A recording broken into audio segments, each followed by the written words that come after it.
Break के बाद एक बार फिर से आप सभी का स्वागत है और अब बात करेंगे बड़बोले मंत्री जी। जैसे जैसे विधानसभा के चुनाव करीब आ रहे हैं वैसे वैसे मंत्रियों के बड़बोले बयान भी सामने आ रहे हैं, जिसमें से एक हैं इटावा के भारतीय जनता पार्टी के सांसद रामशंकर कठेरिया, जिन्होंने बातों ही बातों में अपनी ही असफलता का गुणगान कर दिया। यह सफलता उन्होंने अपनी ही पार्टी की बता दी है। साथ ही उन्होंने जनता हित में जो काम नहीं किए उसका ठीकरा भी उन्होंने अधिकारियों के मत्थे मर दिया। जानकारी के लिए बता दें कि सांसद रामशंकर कठेरिया राज्य मंत्री के साथ ही एचओडी भी रह चुके हैं। ऐसे में अपनी नाकामी का ठीकरा अपने ही पार्टी पर फोड़ना कितना भारी पड़ सकता है, ये तो आगामी विधानसभा चुनाव 2022 में ही देखने को मिलेगा। देखिए, जो बोल रहे हैं वो उन्हीं की भाषा है जो उन्होंने किया है। जो बोला है उन्होंने वही उन्होंने किया है। उनको आपका ये विकास नहीं दिख रहा 4.5 साल। किनको? जो लोग ऐसा बोल रहे हैं। नहीं, उनको नहीं दिखेगा। उनको दिखेगा 22 के बाद। वो तो ये कह रहे हैं कि नहीं, उनको 22 के चुनाव के बाद ये सब विकास दिखेगा। अभी नहीं दिख रहा, जरूर दिखेगा उनको। जमुन गुजरे 6 बजे उनका कहना ये 6 महीने ही बचे सरकार जाने। नहीं, वो तो ठीक है, लेकिन मेरा कहना ये है कि 22 में देखिए हम क्या कहते हैं, हमारी उत्तर प्रदेश की सीटें, हमारी 325 सीटें आई। अब लोग कहेंगे इनकम्बेंसी हो गई, अब कम हो जाएंगी, ये तो कहेंगे ना। ठीक है, कम हो जाएंगी। हम कह रहे 50 कम हो जाएंगी, लेकिन तब योगी जी नहीं थे, अब योगी जी आ गए हैं। तो प्रधानमंत्री जी की तो हैं ही उतनी सीटें, 50 कम कर दो भाई, 100 सीटें योगी जी की और जोड़ लो तो कितनी होगी। और यहाँ पर आपने रामशंकर कठेरिया को सुना, जिन्होंने अपनी ही पार्टी के खिलाफ बयान दे दिया है। अब इसी खबर पर ज्यादा जानकारी के साथ हमारे संवाददाता प्रमोद दीक्षित भी जुड़े हुए हैं। प्रमोद जी, आपसे जानना चाहेंगे सबसे पहले तो ये पूरा मामला क्या है? जी, आपको बता दूं, जिस तरीके से इटावा में जो सांसद हैं भाजपा के रामचंद्र कठेरिया ने स्वास्थ्य जो मुख्यमंत्री के 4.5 साल जो पूरे हो गए थे उसी को देखते हुए एक स्वास्थ्य कैंप चलाया गया था, जिस पर वैक्सीनेशन और प्लस गरीबों के लिए जो मुफ्त में दवाई वितरित की गई। उसी के साथ साथ जब पत्रकारों के सवालों के बाद उन्होंने एक आपातकालीन बैठक बुलाई गई, जिस पर उन्होंने साफ तौर पर कहा है कि जो अखिलेश जी ने जो अपना एक सवाल को ट्वीट किया था, उसी सवाल को लेकर के उन्होंने साफ तौर पर कहा है कि आने वाले 2022 के बाद हमारा विकास दिखेगा।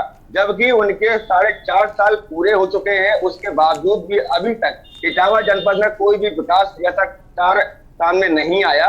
उसी को लेकर के उनका कहना साफ तौर पर यही कहना था। उसके बाद में एक आपातकालीन अधिकारियों की बैठक बुलाई जाती है, जिससे पूरा अपना वाक्य उन अधिकारियों पर थोप देते हैं, जो अधिकारियों के लिए उन्होंने साफ तौर पर कहा है कि इटावा के अधिकारी सरकार को बदनाम करने की बदनीयत से अभियान चला रहे हैं। जबकि जो मामला बिल्कुल एक बार का नहीं है, कई बारों का है। यहाँ पर जो सांसद है रामचंद्र कठेरिया यहाँ आए दिन आते हैं और कहीं ना कहीं कोई ना कोई बात को लेकर के अधिकारियों की फटकार दबाते रहते हैं, पर उसके बावजूद भी स्वास्थ्य विभाग अपनी हरकतों से बाज नहीं आता। क्योंकि पहले जो लॉकडाउन लगा था कोविड के चलते हुए, उसमें भी जो वेंटिलेटर के कारण से कई लोगों की मौत होती थी। उसके चलते इटावा के जिला अधिकारी 3 लेटर लिखने के बाद में सरकार के द्वारा यहाँ के इटावा के सीएमओ को हटाया जाता है। उसके बाद में एक दूसरे सीएमओ को लेकर आया जाता है, पर उनका भी रवैया इसी प्रकार का दिखाई दे रहा है। जी प्रमोद जी, बिल्कुल कहीं ना कहीं देखना होगा कि इस बड़बोलेपन में उन पर क्या कुछ सरकार की तरफ से प्रतिक्रिया आती है। फिलहाल आपका बहुत बहुत शुक्रिया तमाम जानकारी देने के लिए। बीजेपी सांसद ने गिना दी अपनी ही पार्टी की नाकामियां। भारतीय जनता पार्टी से सांसद हैं रामशंकर कठेरिया। और अब बात करेंगे मेहर भोज किसके। पश्चिम उत्तर प्रदेश के कई इलाकों में गुर्जर समाज निर्णायक भूमिका में, और यही वजह है कि 2022 के चुनाव को मद्देनजर रखते हुए सरकार जाट समाज के साथ साथ गुर्जर समाज को भी साथ देने की कोशिश में है, ताकि 2017 का इतिहास फिर से दोहराया जा सके। क्योंकि जिस तरह से अलीगढ़ में जाट राजा महेंद्र प्रताप के नाम से विश्वविद्यालय की स्थापना के लिए प्रधानमंत्री ने आधारशिला रखी है, उससे जाट समाज को साधने की कोशिश की गई। लेकिन गुर्जर समाज बीजेपी से छिटक ना जाए, इसके लिए मुख्यमंत्री योगी आदित्यनाथ ने गुर्जर सम्राट मेहर भोज की प्रतिमा का अनावरण करने की घोषणा कर एक बड़ा दांव खेल दिया है, जिससे कि विपक्षी दल चारों खाने चित्त हो गए। वहीं अखिल भारतीय क्षेत्रीय महासभा युवा मेरठ मंडल अध्यक्ष ज्ञानेंद्र सिंह राघव व लक्ष्मण के वंशज कुंवर राजेंद्र सिंह नरूका ने कहा कि अगर उत्तर प्रदेश के मुख्यमंत्री योगी आदित्यनाथ क्षत्रिय सम्राट राजा मेहर भोज की मूर्ति का अनावरण जाति धर्म से जोड़कर करेंगे तो उनके लिए दादरी में उन्हें नहीं घुसने दिया जाएगा।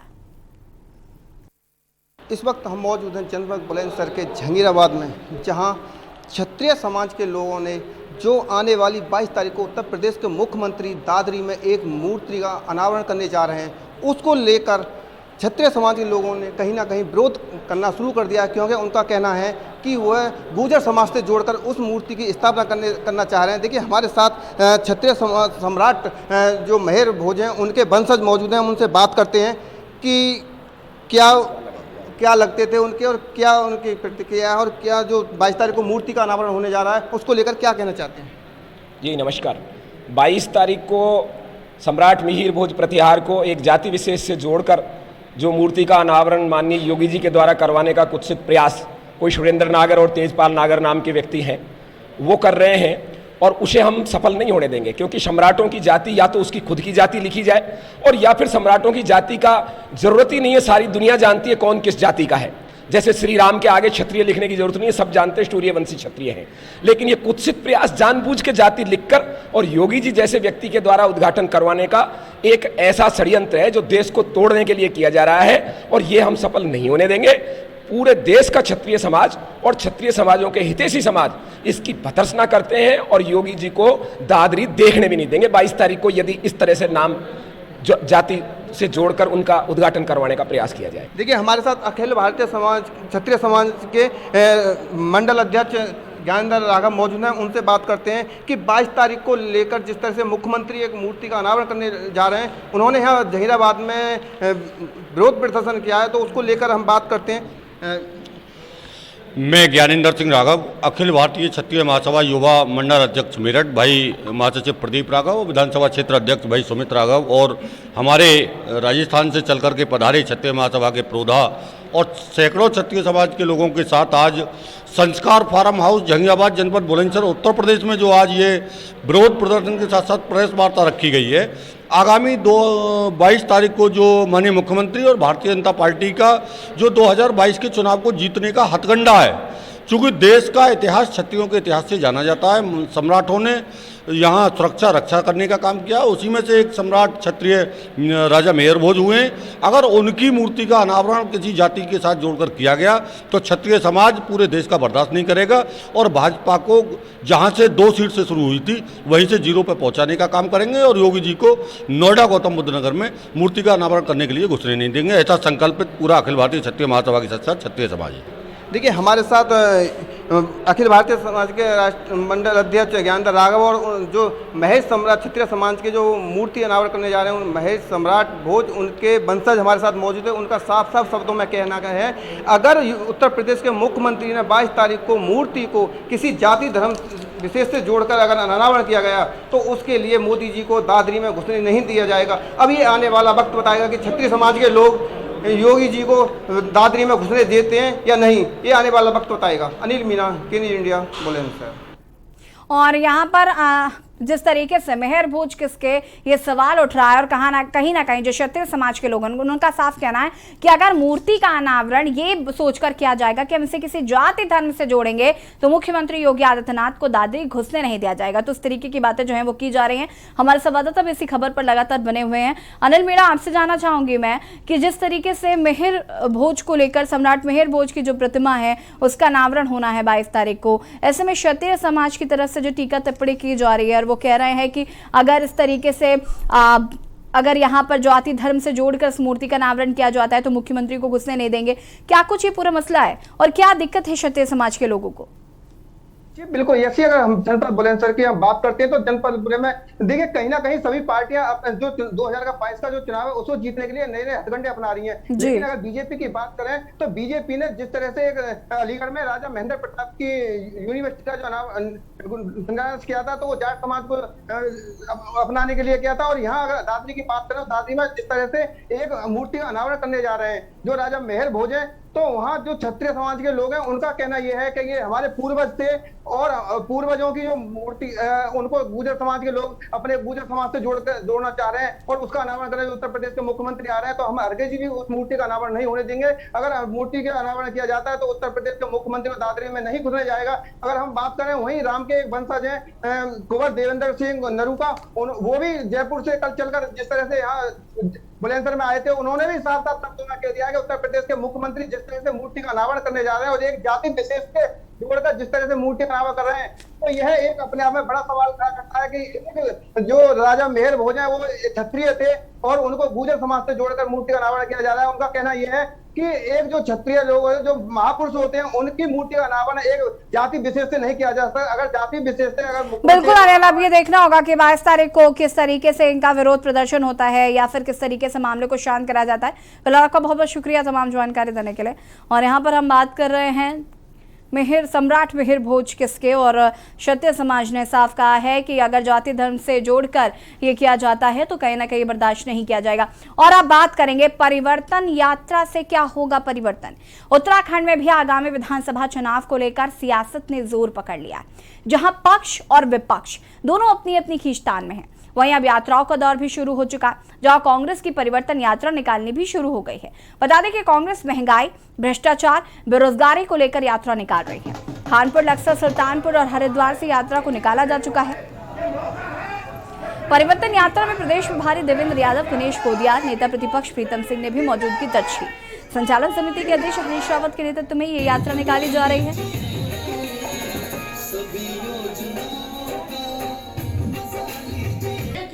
एक ही वो है, हम दो हमारे दो, ये जितने नियम बना रहे हैं।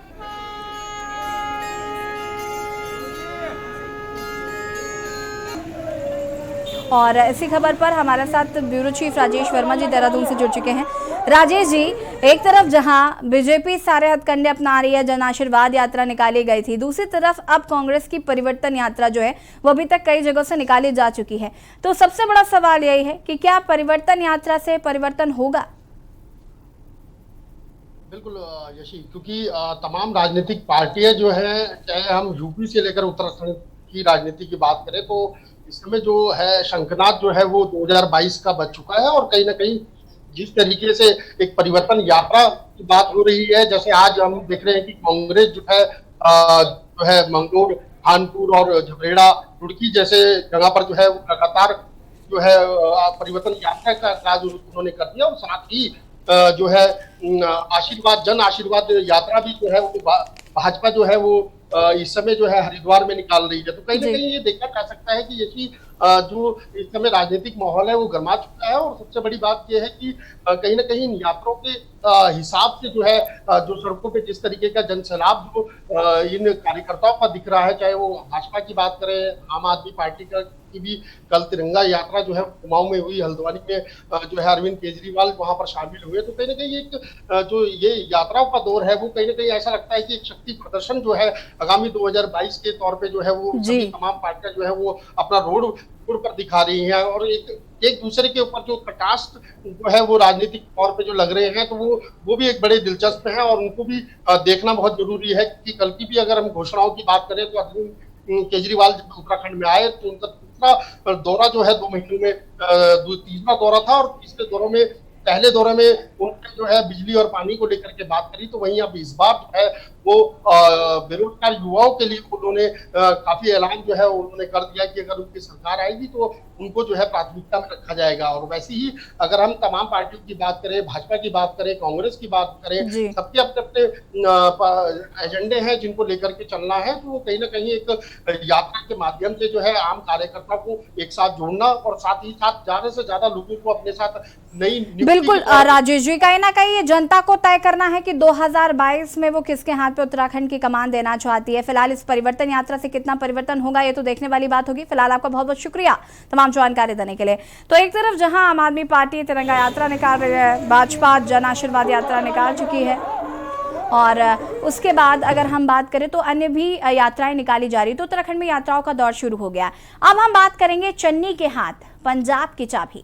सीएम बनते ही चरणजीत सिंह चन्नी ने प्रेस कॉन्फ्रेंस की और प्रेस कॉन्फ्रेंस में किया बिजली बिल माफी का ऐलान। चंडीगढ़ से खबर, सीएम बनते ही चरणजीत सिंह चन्नी ने प्रेस कॉन्फ्रेंस की और इस प्रेस कॉन्फ्रेंस में बिजली बिल माफी का ऐलान किया है और कहा है कि मैं आम आदमी हूं, किसानों पर आंच आई तो गर्दन पेश कर दूंगा। बता दें आपको कि चरणजीत सिंह चन्नी पंजाब के नए मुख्यमंत्री बन गए हैं और इसके मुख्यमंत्री बनते ही उन्होंने प्रेस कॉन्फ्रेंस की और इस प्रेस कॉन्फ्रेंस में उन्होंने बिजली बिल माफी का ऐलान कर दिया है। उन्होंने कहा है कि मैं आम आदमी हूं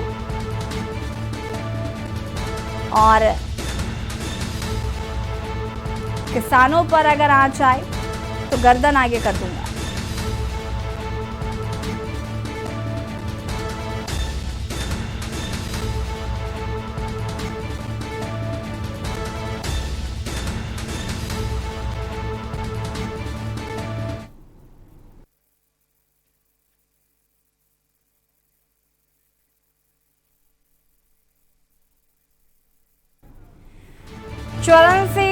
चरणजीत सिंह चन्नी पंजाब के नए मुख्यमंत्री बन गए हैं। इसके बाद उन्होंने मुख्यमंत्री कार्यालय जाकर अपना पदभार संभाला। पदभार संभालने के बाद चन्नी ने प्रेस कॉन्फ्रेंस को संबोधित किया। उन्होंने खुद को आम आदमी बताते हुए पंजाब आलाकमान का आभार जताया है। उन्होंने सोनिया गांधी, राहुल गांधी समेत पूरी पार्टी का धन्यवाद किया। नए सीएम ने पंजाब में किसानों के सभी बिजली माफ करने का भी ऐलान किया है। 2 तस्वीरें चरणजीत सिंह चन्नी ने जब शपथ ग्रहण की उस दौरान की हम आपको तस्वीरें दिखा रहे हैं और दूसरी तस्वीर हम आपको दिखा रहे हैं जब उन्होंने प्रेस कॉन्फ्रेंस की और बिजली बिल को माफ किया। रणभेरी 2022 की बिसात बीत चुकी है। अलग अलग राज्यों में चुनाव होने हैं। हर पार्टी तमाम हथकंडे अपना रही है, लेकिन कहीं ना कहीं ये जनता को तय करना है कि वो किसके हाथ में कमान देना चाहती है। फिलहाल रणभेरी 2022 में इतना ही। देखते रहिए के न्यूज़ इंडिया। नमस्कार।